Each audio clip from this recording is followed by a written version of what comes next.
इस पिक्चर को ध्यान से देखिए। ये कोई हॉरर मूवी का सेट नहीं है, बल्कि ये एक गवर्नमेंट स्कूल का क्लासरूम है। भारत एक ऐसा देश है जहाँ हर दूसरा अगर सपना देखता है अपने बच्चे को पढ़ा लिखा कर कुछ बनाने का, लेकिन क्या हमारा एजुकेशन सिस्टम इस सपने को पूरा कर पा रहा है, या फिर ये सपने सिर्फ प्राइवेट स्कूल्स के लिए ही बचे हैं? आज भी देश के लाखों बच्चे गवर्नमेंट स्कूल में पढ़ते हैं, पर उनके पास ना तो सही रिसोर्सेज है, ना सही टीचर्स और ना ही सही मोटिवेशन। क्या सिर्फ मिड डे मील ही एजुकेशन का सोल्यूशन है? पेरेंट्स कहते हैं हम तो गरीब हैं, लेकिन हमारे बच्चों का फ्यूचर गरीब नहीं होना चाहिए, इसलिए वो प्राइवेट स्कूल में अपने बच्चे को पढ़ाने के लिए लोन तक लेते हैं, लेकिन गवर्नमेंट स्कूल की तरफ देखते भी नहीं है, because they have lost the faith. Screen पर अभी आप जो नंबर देख रहे हैं, टोटल इतने स्कूल्स बंद हुए हैं कुछ सालों में इंडिया में। जी हाँ दोस्तों, ईयर 2015 से लेकर ईयर 2024 तक टोटल 89,441 गवर्नमेंट स्कूल बंद हुए हैं इंडिया में। पर इन सब चीजों के पीछे का रीजन क्या है? तो आइए समझते हैं the main reason behind the downfall of Indian government school. सरकारी स्कूल में पढ़ाई कैसा होता? तो सिर्फ आते थे, थोड़ा बताते, बैठल रहो, हल्ला उल्ला चल। क्यों लिखा गया? ये भी तो किसी की बेटी है, किसा के लिए कैसे पढ़ेंगे? इसमें कैसे पढ़ेंगे बच्चे? काफी सर लिखा है पर इधर आइए, चौक लेकर आइए। चौक भी नहीं रखते हैं सर आप तो। आए तो सर क्लास ले रहे हैं, आपको इसी समय चौक रखना चाहिए था, मंगवा रहे हैं यार। ये है क्लासरूम। लाखों बच्चे सरकारी स्कूल में बस एक उम्मीद लेके आते हैं कि उनका कल बेहतर होगा, लेकिन जब सिस्टम ही बेकार हो तो सपने भी मिट्टी में मिल जाते हैं। It's not just about broken buildings, it's about broken dreams. सवाल ये नहीं कि गवर्नमेंट स्कूल क्यों नहीं चल रहे, सवाल ये है कि क्या हम चाहते भी है गवर्नमेंट स्कूल में अपने बच्चे को पढ़ाना या नहीं, हम चाहते भी है कि ये गवर्नमेंट ठीक हो या नहीं। तो मैं आपसे बस ये एक रिक्वेस्ट करना चाहता हूँ कि सिर्फ आप रेंडमली इस वीडियो को देखो मत, इस वीडियो को थोड़ा सा सपोर्ट करो ताकि ये वीडियो और लोगों तक पहुंचे, ताकि सभी लोगों में ये जागरूकता आए एंड सभी लोग अपना वॉइस रेज करें, क्योंकि ये अकेले से कुछ नहीं होने वाला। हमें साथ मिलकर सपोर्ट करके इस सिस्टम को सही करना पड़ेगा। बाकी आगे अभी चलते हैं, इस वीडियो में स्टार्ट करते हैं। Why government school failed in India? क्या टीचर्स रिस्पॉन्सिबल हैं, या पेरेंट्स, या गवर्नमेंट? तो मैं बोलूंगा पार्शियली सभी। देखो, मेरे हिसाब से जो सबसे मेन रीजन है गवर्नमेंट स्कूल के डाउनफॉल का, वो है lack of infrastructure and development. मैं कुछ दिन पहले अपने घर के बगल वाले गवर्नमेंट स्कूल में गया था कुछ काम से, तो मैंने वहाँ देखा कि जब मैं 10 साल का था तब जैसा जैसा बिल्डिंग वहाँ, जैसा जैसा स्ट्रक्चर था वहाँ, अभी भी सेम वैसा ही स्ट्रक्चर है। ना कोई इम्प्रूवमेंट, ना कोई रिपेयरिंग, कुछ भी नहीं। जैसा मैं बचपन में देखता था वैसा अभी मैं बड़ा होने के बाद जब गया हूँ, तब भी वहाँ सब कुछ वैसा ही था। वैसे ही ना कोई बेंच था, नर्सरी क्लास में 1 से 5 तक क्लास में तो कोई बेंच ही नहीं थे। वो नॉर्मल जैसे नीचे में बैठ के लोग ऐसे बोरा बिछा के वहाँ पे एक सूती का, और उस पे बच्चे बैठ के पढ़ाई कर रहे थे। तो ऐसे तो बहुत सारे बच्चे आते ही नहीं एक ऐसी जगह देख के, लेकिन जो भी बच्चे आते हैं वो भी इतने स्ट्रगल से पढ़ रहे थे कि मुझे देख के उन पे भी दया आने लगी। क्लासरूम अभी भी वैसे ही टूटी थी, और अभी भी वो छप्पर का ही क्लासरूम था, ना कोई ऐसा बिल्डिंग जो भी आप बोल सकते हो फर्स्ट फ्लोर सेकंड फ्लोर तो छोड़ो, एक छप्पर का जो बिल्डिंग होता है उसे भी ठीक ढंग से रिपेयर नहीं कराया गया था। ये है हालत अभी के इंडिया में गवर्नमेंट स्कूल की। टॉयलेट्स तो इतने गंदे थे कि जैसा लग रहा था कि 2-3 साल से टॉयलेट को किसी ने साफ ही नहीं किया है। अब इस कारण कौन सा ऐसा अच्छा पेरेंट्स होगा जो अपने बच्चे को ऐसे जगह भेजेगा? सबसे बड़ा डर यही होता है पेरेंट्स को कि हमारे बच्चे वहाँ जाएँगे तो सीखे तो दूर की बात, लेकिन वहाँ बीमार होके आएँगे, ये सबसे बड़ी बात है। इसी से रिलेटेड अभी कुछ दिन पहले एक न्यूज़ आया था, लुधियाना में 115 गवर्नमेंट स्कूल को बस इसलिए बंद कर दिया गया था क्योंकि वो अनसेफ थे बच्चों के लिए। वहाँ पे ना तो अच्छा कचरे का मैनेजमेंट था और ना ही अच्छा डेवलपमेंट। तो बस इस कारण 115 स्कूल तो क्लोज्ड ही हो गए लुधियाना में। ये है हमारे गवर्नमेंट स्कूल का मैनेजमेंट। तो सबसे पहला और सबसे मेन जो रीज़न है वो यही है कि हमारी जो गवर्नमेंट है, अथॉरिटीज़ है, वो कभी भी इस पे ध्यान नहीं दे रहे कि जो गवर्नमेंट स्कूल 10 साल पहले जैसा था उसको इम्प्रूव करके थोड़ा-सा डेवलप करें एंड उसका बिल्डिंग इंफ्रास्ट्रक्चर को थोड़ा-सा अच्छा डेवलप करें। भले ही ये सब चीज़ें कुछ दिल्ली, नोएडा ऐसे-ऐसे जगह में इम्प्रूव हुआ है, ऐसा मानना है मेरा, लेकिन बिहार, यूपी ऐसे छोटे-छोटे शहरों में अभी भी छप्पर के ही स्कूल हैं एंड अभी भी गवर्नमेंट स्कूल का कोई इंफ्रास्ट्रक्चर डेवलपमेंट नहीं है। इंटरनेट की सुविधा तो छोड़ो, यहाँ तो बेसिक फैसिलिटीज़ भी नहीं है। स्कूल एक ऐसी जगह है जहाँ सपने तैयार होते हैं। पर यहाँ तो स्कूल में ना अच्छे टीचर्स हैं और ना ही अच्छी पढ़ाई।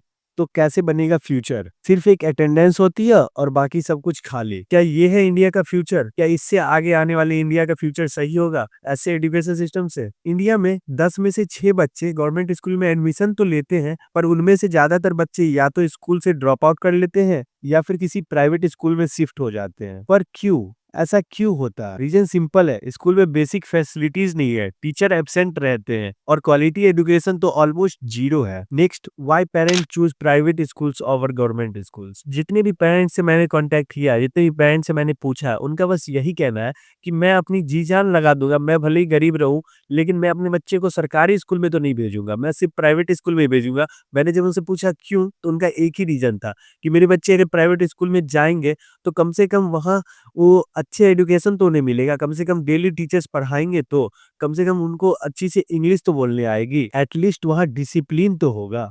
मेन सबसे बड़ा रीज़न उनका यही था। सरकारी स्कूल में वो बोलते हैं कि जैसे ही बच्चे जाते हैं तो वहाँ गाली सीखते हैं या फिर वहाँ पे ऐसे-ऐसे बच्चे रहते हैं, उससे वो गंदी चीज़ें सीख के आते हैं, कुछ अच्छी चीज़ें वहाँ सीखने को मिलती ही नहीं है। तो टोटली जो है गवर्नमेंट स्कूल बस एक फॉर्मेलिटी के लिए ही है, बाकी वहाँ कोई भी बेसिक पढ़ाई, बेसिक एजुकेशन या बेसिक बिहेवियर भी नहीं सिखाया जाता है। Next, why government school failed? देखो, इसका सबसे एक मेन रीज़न जो है वो टीचर्स भी है। सबसे अगर मैं मेन बात करूँ तो स्कूल को अगर चलाने के लिए, अगर स्कूल सिस्टमैटिक वे से चलाना है तो सबसे बड़ा जो उसमें फैक्टर होता है वो होता है टीचर्स। जब अच्छे टीचर्स स्कूल में नहीं रहेंगे तो कोई भी स्कूल नहीं चल सकता है। तो सबसे मेन रीज़न तो टीचर्स ही है, लेकिन यूपी, बिहार जैसे स्टेट्स में सबसे बड़ा प्रॉब्लम्स भी टीचर ही है। क्योंकि इन स्कूल्स में दिक्कत ये है कि टीचर्स जितने भी आते हैं सरकारी स्कूल में पढ़ाने के लिए, वो बहुत सारे पुराने टीचर्स हैं, जो कि बहुत पहले ही अपॉइंट किए गए थे एंड वो सब टीचर जितने भी अभी हैं, उनके पास ना तो सही ढंग से पढ़ाने का स्किल है और ना वो अच्छे से बच्चे को पढ़ा रहे हैं। वो या तो स्कूल में टीचर्स जाते हैं तो या तो वहाँ सो जाते हैं या फिर वो वहाँ जाके अपने अलग-अलग काम करने लगते हैं। स्कूल में पढ़ाई छोड़ के सब कुछ टीचर्स करते हैं। मैं ऐसा इसलिए बोल रहा हूँ कि मैंने खुद अपने रिलेटिव्स में देखा, बहुत सारे जो टीचर्स हैं, वो बस घर पे बैठे रहते हैं और स्कूल में बस जाते हैं, अटेंडेंस बनाते हैं और वो वापस चले आते हैं घर और फिर अपने सारा काम घर का करते हैं। पढ़ाई छोड़ के जितने भी टीचर्स हैं, वो स्कूल में जाने के बाद पढ़ाई छोड़ के हर काम कर रहे हैं एंड वो घर भी आ जाते हैं और अपना सारा काम भी कर लेते हैं और स्कूल भी उनका अटेंडेंस भी बन जाता है और जैसे ही मंथ खत्म होती है तो 80-90 हज़ार रुपए एक बार में आ जाता है। एंड मैं ये पूछना चाह रहा हूँ सरकार से कि एक टीचर पे जो आप इतने पैसे स्पेंड कर रहे हो, उससे अच्छा नए-नए टीचर्स की वैकेंसीज़ क्यों नहीं निकाल रहे हो? उनको आप 20-30 हज़ार रुपए की भी सैलरी दे सकते हो एंड उनको जो अच्छे से जॉब पे रख सकते हो। क्यों नहीं बिहार सरकार जो है, इतने अनएम्प्लॉयमेंट है, इतना अनएम्प्लॉयड लोग बैठे हुए हैं, उनको जॉब देनी चाहिए। उनके हिसाब से दो भाई, उनको 15,000 20,000 की सैलरी दो, बट उनको दो तो कम से कम 1 टू 5 के जो टीचर्स हैं उनको अपॉइंट करो एंड नए-नए जो जितने भी टीचर उनको लाओ, पुराने टीचर को हटाओ। क्योंकि मैं देखता हूँ कि क्लास बस 1 टू 5 के टीचर्स को इतनी-इतनी सैलरी मिल रही है एंड वो इतना पढ़ा भी नहीं रहे हैं। वो बस जाके बैठ के आ रहे हैं, अटेंडेंस बना के आ रहे हैं। तो ऐसा क्यों हो रहा है? थोड़ा-सा नए-नए लोगों को मौका मिलना चाहिए। अभी उनके अंदर भूख है, नए जो जितने भी टीचर्स हैं, जो भी सीटेट, बीएड का क्वालिफाइड हैं, वो बैठे हुए हैं, तो उनको जॉब दो, उनको नए-नए टीचर्स को अपॉइंट करो, सैलरी कम दो, बट जितनी 80,000, 90,000, 1 लाख जो सैलरी दे रहे हो आप 1 टू 10 के टीचर्स को, जो पुराने टीचर्स हैं, उतनी सैलरी में आप 4 अपॉइंट कर सकते हो नए टीचर्स, जो कि अच्छे से पढ़ा देंगे। आज अगर आप देखो प्राइवेट स्कूल में जितने भी टीचर्स पढ़ाते हैं, वो 10,000, 20,000, अब इनफैक्ट 7,000, 6,000 के मंथली पे भी पढ़ाते हैं, बहुत सारे ऐसे प्राइवेट स्कूल्स हैं। तो आप क्यों नहीं उन्हें अपॉइंट कर रहे हो? और क्योंकि वो जब पढ़ाने आएँगे गवर्नमेंट स्कूल में, जो प्राइवेट में पढ़ा रहे हैं, उनको अगर दिया जाए मौका तो बहुत अच्छे से पढ़ाएँगे, बट कोई दे ही नहीं रहा है। ये यहाँ पे टीचर्स की तो है ही गलती, उसके साथ-साथ यहाँ पे सरकार की भी गलती है। जो भी बिहार सरकार, जो भी एजुकेशन मिनिस्टर्स हैं, उनको ये थोड़ा तो सोचना चाहिए। मेरे हिसाब से जो भी पुराने टीचर्स हैं, सबको उनका एक बार और फिर से एग्ज़ाम लेना चाहिए। जो भी वेल एजुकेटेड है, उनको तो रखना ही चाहिए। लेकिन जो नहीं क्वालीफाई कर पा रहे हो एग्ज़ाम को, जो पुराने हो चुके हैं, जिनके पास स्किल्स नहीं बचा है पढ़ाने का, लेकिन वो अभी भी टीचर्स की सैलरी ले रहे हैं, तो उनको हटाना चाहिए एंड नए-नए टीचर्स को अपॉइंट करना चाहिए। तब वो जो आएँगे, वो बहुत अच्छे से पढ़ाएँगे। ये एक मेरा ओपिनियन है, बाकी इस पे आप अपना कमेंट में बता सकते हो कि मैंने कुछ अगर गलत बोला हो, तो मैं ये बता रहा हूँ। बाकी अगर आप मुझसे पूछोगे कि 100% गलती टीचर्स की है, तो बिल्कुल है। क्योंकि इसमें सरकार की जो गलती है वो ये है कि बहुत सारे टीचर्स मैं देखता हूँ जो पढ़ाने वाले भी रहते हैं, उनको या तो ये गवर्नमेंट अपने कुछ-कुछ काम में लगा देती है या फिर कुछ ऐसे जैसे इलेक्शन ड्यूटी आया, या तो वो इलेक्शन ड्यूटी पे भेज देती है या फिर स्कूल के मिड डे मील में लगा देती है कि उसको उनका हिसाब देना है, ये करना है, वो करना है, स्कूल का ये भरना है, लेकिन पढ़ाई नहीं करवाना है। बस ऐसा बना दिया सिस्टम, एनवायरनमेंट ही ऐसा बना हुआ है। आप देखा होगा कि क्या ज़रूरत है टीचर्स को जाने की इलेक्शन ड्यूटीज़ में वहाँ बैठने की, 1-1 सप्ताह तक टीचर जाते हैं। बच्चे का तो क्लास छूट रहा है, बच्चे उसके लिंकेज जैसे ही हट जाएगा उसके बाद कौन कैसे भी अच्छे से पढ़ाएगा।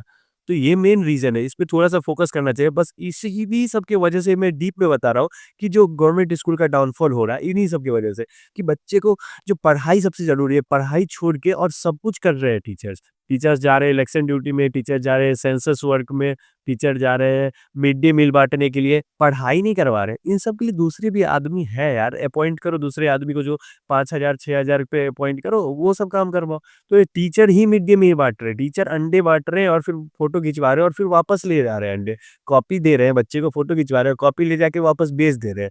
तो ऐसा चल रहा है बिहार में, कैसे डेवलपमेंट होगा? कैसे बच्चे पेरेंट्स कैसे भेजेंगे अपने बच्चे को स्कूल में? एजुकेशन बहुत ही लास्ट प्रायोरिटी बन गया है। एक टीचर को 5 ज़िम्मेदारियाँ दे देंगे तो वो टीचर पढ़ाएगा कब? लेकिन ऐसा नहीं है कि ये चीज़ खत्म ही नहीं हो सकती है। ये एजुकेशन सिस्टम सुधर ही नहीं सकता है, ऐसा बिल्कुल भी नहीं है। इंडिया का फ्यूचर भी सरकारी स्कूल से बनेगा, अगर हम सरकार को जगाएँगे तब। हमें खुद एक एफर्ट्स डालना पड़ेगा, हमें खुद अपनी वॉइस रेज़ करनी पड़ेगी, तभी कुछ हो सकता है। मैंने वीडियो इसलिए बनाया ताकि आप सब में भी जागरूकता फैले एंड आप लोग इस पे थोड़ा-सा सोचो। अगर वीडियो थोड़ा भी पसंद आए तो आप कमेंट में मुझे अपना ओपिनियन ज़रूर बताना और वीडियो ज़्यादा से ज़्यादा लोगों में शेयर करना ताकि उन्हें भी पता चले, वो भी अपने बच्चे को ऐसा करे कि वो सरकारी स्कूल में भेजने के लिए थोड़ा भी इम्प्रूवमेंट करे। अगर आप जाके जब तक नहीं बोलोगे, आप जब तक ये वो अपना वॉइस रेज़ नहीं करोगे, तब तक कुछ भी चीज़ें नहीं होने वाला। आप घर पे बैठे-बैठे रहोगे, तो ऐसा कुछ सालों में हो जाएगा कि प्राइवेट स्कूल इतनी पैसे लेने लगेंगे कि आप दे नहीं पाओगे एंड आपके पास दूसरा ऑप्शन भी नहीं बचेगा। अभी तो कम से कम सरकारी स्कूल एग्ज़िस्ट भी कर रहा है। कुछ साल बाद ऐसा भी आएगा 10-20 साल बाद अगर हम छोड़ देंगे कि सरकारी स्कूल पूरी तरह खत्म हो जाएगी। उसके बाद सिर्फ़ और सिर्फ़ प्राइवेटाइज़ेशन होगा और सिर्फ़ प्राइवेट स्कूल्स ही चलेंगे, जैसे प्राइवेट हॉस्पिटल्स चल रहे हैं। उसके बाद आपको पता चलेगा कि कितना इम्पोर्टेंट था सरकारी स्कूल। तो सरकारी स्कूल को भी री-फर्निश्ड करना चाहिए, दोबारा से चालू करना चाहिए एंड ये जो सिस्टम ही खत्म हो गया सरकारी स्कूल का, उसको लाना चाहिए। दिल्ली-विल्ली में जैसे कि केजरीवाल जी ने किया था, पता नहीं वो वर्क कर रहा है अभी भी कि नहीं कर रहा, बट स्टार्ट तो उन्होंने किया था। वैसे ही अगर बिहार में भी किया जाए, वैसे ही सब जगह किया जाए, तो बहुत ही ज़्यादा इम्प्रूव हो सकता है बिहार का एजुकेशन। और सबसे बड़ा रीज़न जो है बिहार के डाउनफॉल का, वो भी एजुकेशन ही है। वेल ट्रेन्ड लोग नहीं रहते यहाँ पे, तो यहाँ पे जॉब नहीं मिलती है किन्हीं को। सब बाहर चले जाते हैं, बैंगलोर जॉब करने कमाने चले जाते हैं एंड वहाँ पे जाके दिल्ली में छोटे-छोटे जॉब करते हैं, लेकिन मज़दूरी करते हैं। लेकिन यहाँ पे कोई स्किल नहीं सीख पाता, क्यों? क्योंकि एजुकेशन की कमी है। एजुकेशन क्यों? क्योंकि एजुकेशन के लिए स्कूल ही नहीं है अच्छा, सिर्फ़ प्राइवेट स्कूल में कब तक लोग पढ़ेंगे? तो ये भी एक मेन रीज़न है, बड़े-बड़े लोग पढ़ लेते हैं अच्छे, लेकिन जो गरीब लोग रहते हैं वो नहीं पढ़ पाते हैं और वो सरकारी स्कूल में जाके कुछ सीख नहीं पाते हैं, तो ये भी एक रीज़न है डेवलपमेंट का भी। तो सब लिंक्ड है, अगर आप एक चीज़ पे फ़ोकस नहीं करोगे तो आप पे ही घूम पे वो आ जाएगा, अगर आप आवाज़ नहीं उठाओगे तो वो आपके फ्यूचर को डिस्टर्ब करेगा। तो थोड़ा-सा हम लोग को ध्यान रखना चाहिए। तो एक नई शुरुआत हो सकती है। If this video touched you, then please share, please do a like and give us a best opinion in my comment section. So this is enough for today. Now I am going to sleep peacefully after making this video. If you really like the video, please do subscribe to my channel. I make videos from depth of my heart. I put my all efforts to make this video, to create this video. If you can feel me, if you like, then please subscribe. Enough. Bye bye. Take care.